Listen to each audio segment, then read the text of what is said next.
Today I am filming with one of the most iconic BMWs of all time. This.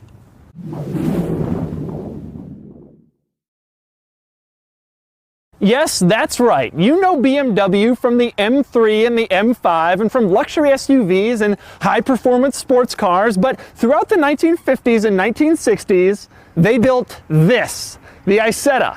It is by far the most ridiculous BMW ever manufactured, and today, I'm going to show you why. First, a little history lesson. The Isetta was developed by ISO, an Italian company that made scooters and refrigerators. After making the Isetta, ISO wanted to make a sports car, so they sold the rights and tooling to BMW, who was interested because German rules at the time let people drive tiny cars like the Isetta using only a motorcycle driver's license. That's the same reason why Messerschmitt, the airplane manufacturer, built a tiny car of its own.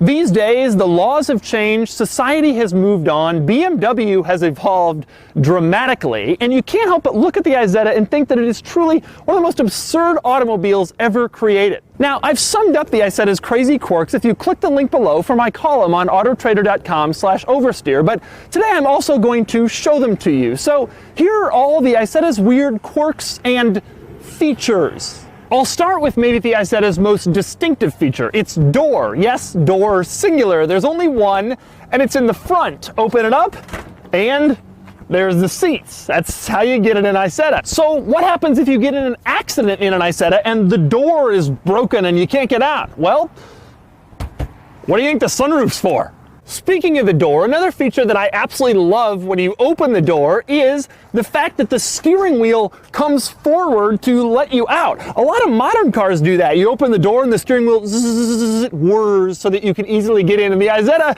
it's just because the steering wheel is attached to the door. And since we're talking about the Isetta's door, this doesn't shut or latch like a normal car door. Instead, it shuts and latches like an old-time refrigerator. You shut it, and then you have to twist the latch in order to make sure it's actually closed. Now, in back, I want to clear up one myth I often hear about the Isetta. This is not a three-wheeled car. There are two wheels in the front, you saw them, and there are also two wheels in the back. Although some companies who made the Isetta, not BMW, made a three-wheeled version, the BMW versions all have four wheels for that added stability. Since we're back here, let's talk about the fueling situation. The fuel goes right here for this rear point of the car, which I'm sure is very safe in a rear-end collision. To add fuel, you twist this cool little cap with the BMW logo on it, which I kind of wish all BMWs had. It's an old-school feature. Not quite as cool as the fact that the fuel tank can only hold about 5 gallons of gas, although you don't really burn gas all that quickly in one of these. Obviously, that raises the question, which engine is in the Isetta? Well, it's in here. Obviously, that means it's not going to be very big, and in fact, it isn't. This is a later Isetta model, from when the engine size increased from 250 cc's all the way to 300 cc's, which also came with a horsepower increase. Older ones had only 12 horsepower. This one is a hot rod with 13. More engine hilarity comes when we start talking about the Isetta's keys. Now, each Isetta came with 3 keys. There was one for the starter, one for the door, as if anyone was ever going to steal it, and also one for the hood, and they were all different. Now, the hood key is the strangest. It's not even really a key. It's more like a screwdriver, and you stick it into the little hood lock and twist, and twist, and twist, and twist, and twist. The theory here, I guess, was they didn't want anybody to steal your engine or parts from your engine, as if there were multiple parts in this engine. All right, we got it off. And now we can see the glorious 13 horsepower, 300 cc Isetta engine. Back up front, you might be wondering what the Isetta weighs. The answer is 770 pounds, which means a 200-pound person getting inside this thing increases the weight by about 30%. Another way to demonstrate exactly how light this car is, look at this. I'm moving it, and I get the sense that if the handbrake was off, I could just lift it up by these things and carry it around like a shopping cart. All right, now it's time to check out the Isetta's interior quirks. I will do that by attempting to climb inside of it, even though I'm 6'3".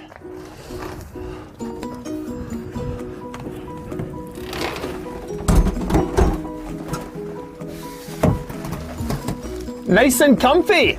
Actually, there is more passenger room inside the Isetta than you might expect. In fact, you could probably get 2 people in here if they were fairly friendly with each other.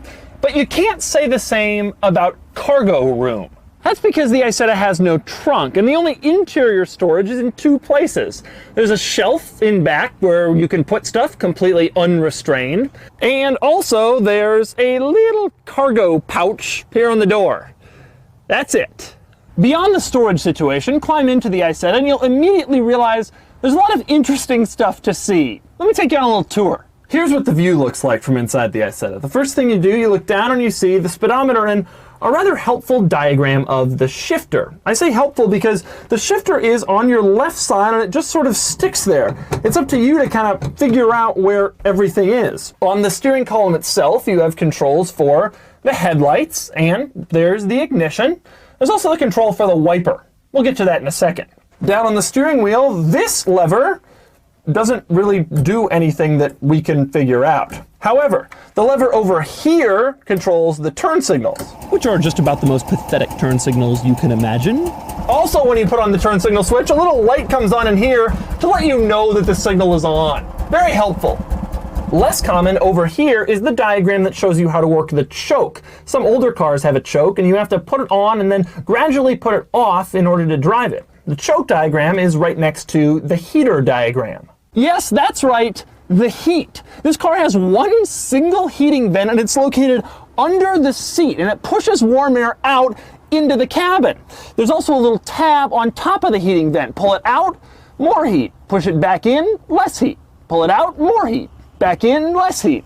Hey, it beats having no climate control at all. Just barely. Now, the choke isn't the only unusual procedure required to start the car. Before you can start it, you have to move the fuel switch, inexplicably located behind the seat, from off to on. When you run out of gas, move it over to the reserve tank. By the way, the seat itself has a bit of an Easter egg. Reach in and, well, you can bring it right forward and, well, there's your spare tire. On the floor on your left side, you'll also find the parking brake, which works just like parking brake in any normal car. There's also a windshield defogger. It's shaped just like the heater, and it unceremoniously shoots air right at the windshield.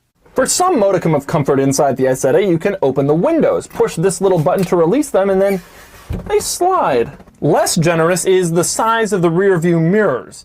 The interior one isn't really all that big, and the exterior one, well, reasonably sizable. It's only a single. There isn't one on the passenger side. As for the horn, it's normally located here, but inexplicably a previous owner located it down here on the steering column, which is a horrible place for it because my knee is constantly bumping into it as I shift, and therefore the horn is sounding as I drive down the street. But back to the windshield wiper. In order to turn it on, you press a little lever at the base of the windshield and, well,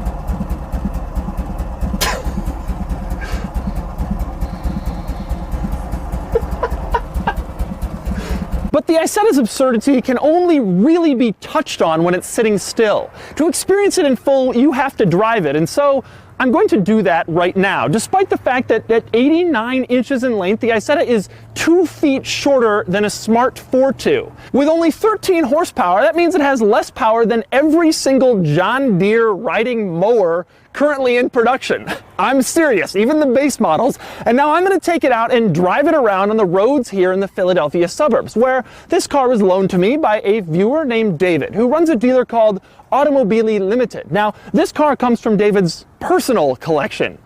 Here goes. All right, the idea. I went for the seatbelt.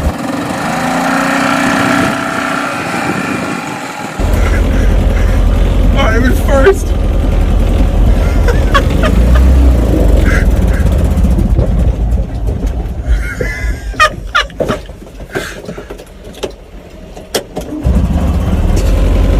Okay, here we go. Come on.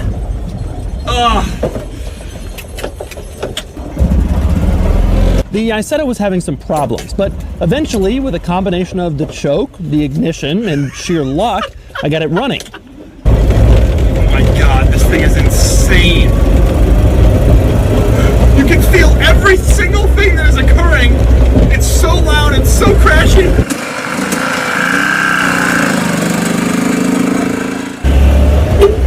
This is the craziest thing I've ever driven, bar none.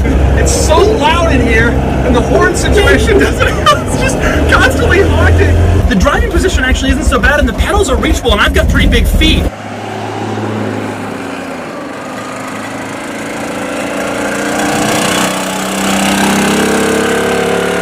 I can turn the wheel about 4 inches and nothing happens. Literally not one thing occurs. 4 inches. This car is so tiny. Oh my God, the whole car is right here. Oh, we're just moving along, no problem. Foot on the floor. Oh, it's starting to cut off when I put my foot on the floor. Okay, not foot on the floor. I got great visibility. I got the windows open. It's a great day here. Oh no, a hill. We got a hill coming.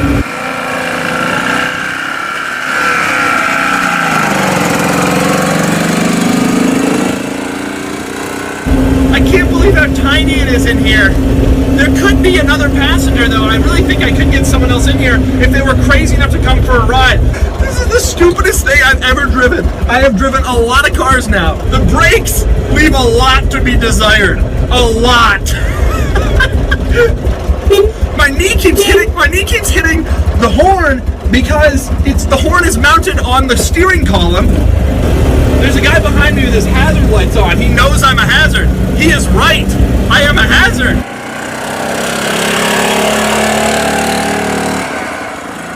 It says I'm doing 40, but I assume that's kilometers. The speed limit is 40 miles an hour. There's no way I'm doing 40 miles an hour. It feels like I'm going 200 because the road is right in front of me and the whole cabin is shaking and I can hear the engine so loudly. I feel bad for everybody on the road with me today. This car is incredible. The steering has so much play. The body roll is immense, which doesn't even make sense because the car is so small. Oh God, the brakes. I'm coming up to a downhill stop sign is the scariest thing in an Isetta. It just hates to go up a hill. I assume it has to do with the fuel system being gravity fed. It really doesn't want to be involved with hills.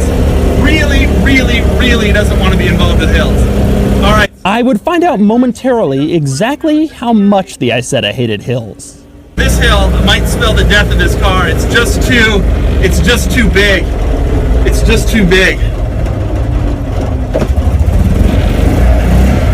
I got about 1,000 cars backed up behind me. Oh, Legacy GT, you must appreciate this thing. I'm stuck on a hill. I made it about halfway up, but there's no way I go any further. I'm in the lowest possible gear. I'm gonna give it a shot with just a ton of gas, but I don't think it's gonna work. It just isn't gonna happen. I'm flooring it right now and the car is not moving an inch. And that meant it was time to begin reversing down the hill to a turnout at the bottom. With a small shoulder on the road, it was terrifying. I just gotta hope that none of these people coming up hit me.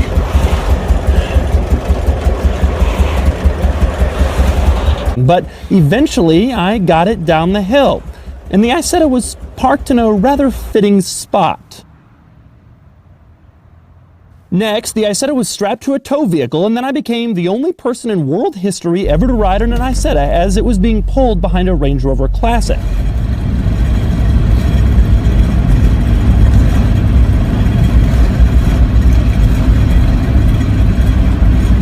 And after just a minute, the Isetta arrived back at Automobili Limited.